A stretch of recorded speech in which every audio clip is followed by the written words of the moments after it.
My opiate use started after having dental surgery as an adult, and because I had a master's degree in social work, I thought I would be able to manage my use. I thought I was different.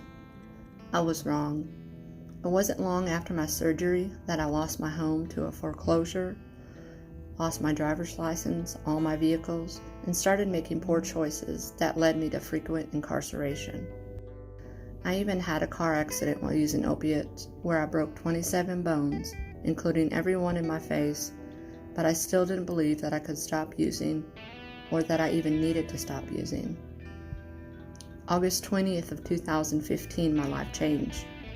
I remember sitting in court, handcuffed to the girl next to me, and trying to figure out how to get out of jail.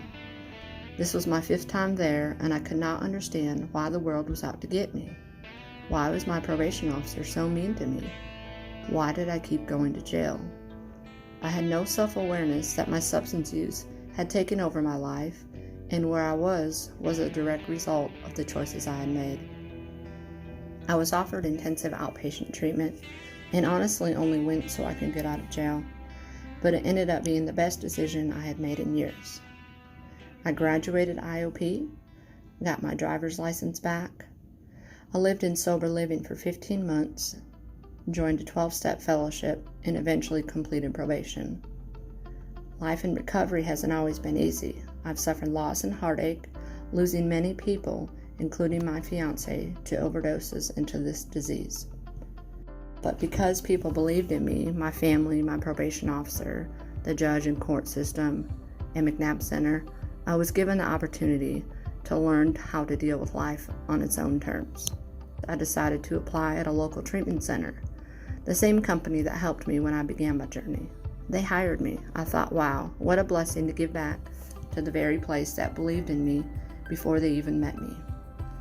I started working on getting my LMSW reinstated and eventually attaining my LADAC and CPRS.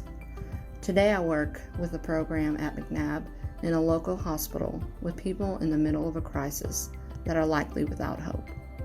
I remember being that person, the person who didn't have any hope, dreams, or aspirations, the person who thought the world was against me and that I certainly couldn't live without drugs or alcohol. I remember what it was like to meet people at an agency and recovery community that had hope in me and were willing to share it.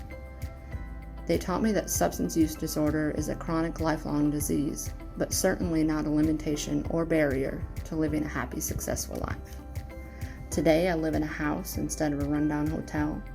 I have relationships with my family again. I have a supportive husband and bonus child. These are all the gifts that come as a result of recovery. I am truly grateful for each step of my journey, for the people who believed in me and continue to believe in me.